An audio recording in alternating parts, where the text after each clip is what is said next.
Hey there, fellow pwners. Welcome to MasterofPwnage's Art of Total War.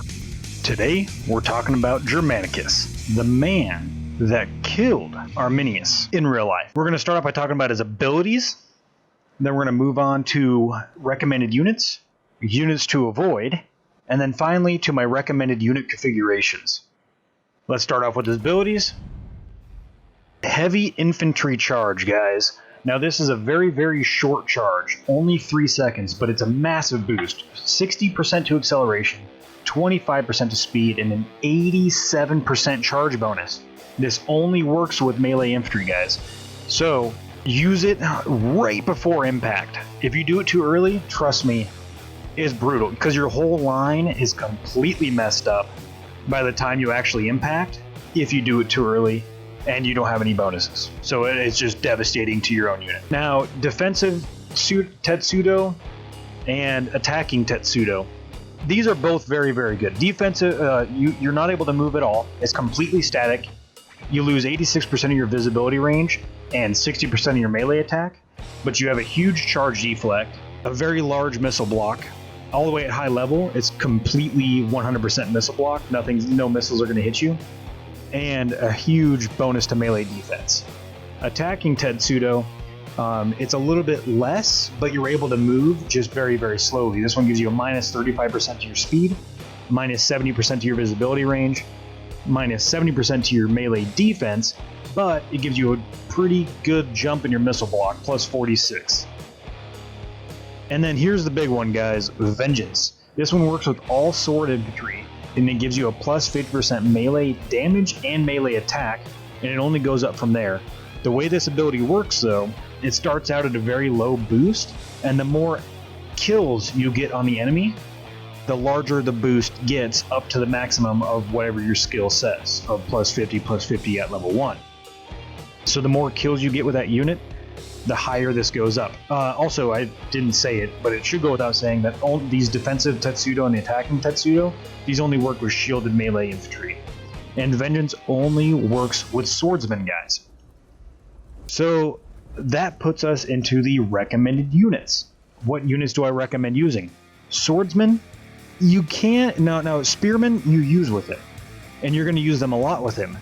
But I don't consider them the recommended unit. Recommended unit, swordsman. Swordsmen rock with this guy. What units to avoid, though? Unshielded melee troops, ranged units, and cavalry. They get nothing, absolutely nothing from Germanicus. So avoid using them. If you want to use those, use a different commander. What unit configurations do I recommend? Now this guy, I actually really enjoy playing Germanicus, and a lot of people do. Although they did gank Vengeance. Vengeance used to be a lot more powerful. It used to kick in just right away, and they made it so it ramps up now, but it's still very, very good. You just got to use them a little different. If you want to play pure offense, use 3 swordsmen. You'll get a ton of kills. You're not going to last super long, unless the enemy just doesn't know what they're doing. If you're playing against a skilled enemy, you won't last too long in the battle, but you'll definitely take out more than your fair share of the enemy before you die. If you want to be a front lineman, meaning you're going to tank, use 1 spear and 2 swords. Use direct impact with your spearmen, and then circle around the sides with swords, trigger Vengeance, and you will destroy the enemy's units. If you want to play defensively, use 2 spearmen, because they just have a higher melee defense. They're going to last a lot longer in a melee. And 1 swordsman for circling around the back and just murking them. And then so this is my utility play. I really enjoy this build if I'm trying to do things like holding friendly side towers. There's a lot of things I would do with this unit, or with this build. And it's 2 spears and 1 siege weapon. Now, I don't want swordsmen for this build, because this is my utility build. I want something that'll last a long time in melee with any kind of unit, and spears are just very, very high defense compared to all the other melee units.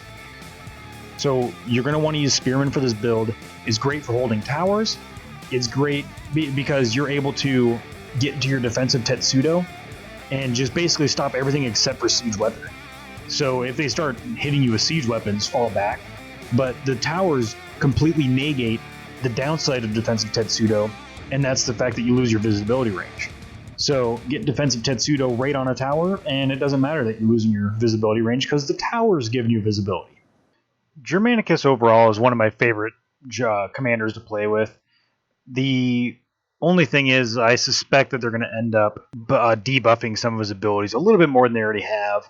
If they do that, I will update this video with a little addendum at the end. Hope you guys learned something and enjoyed the video. If you haven't already, please subscribe above. All my vapors out there, please stop by vapedrip.com. Use the code MASTER20 at checkout for 20% off. Till next time, guys, pwn on.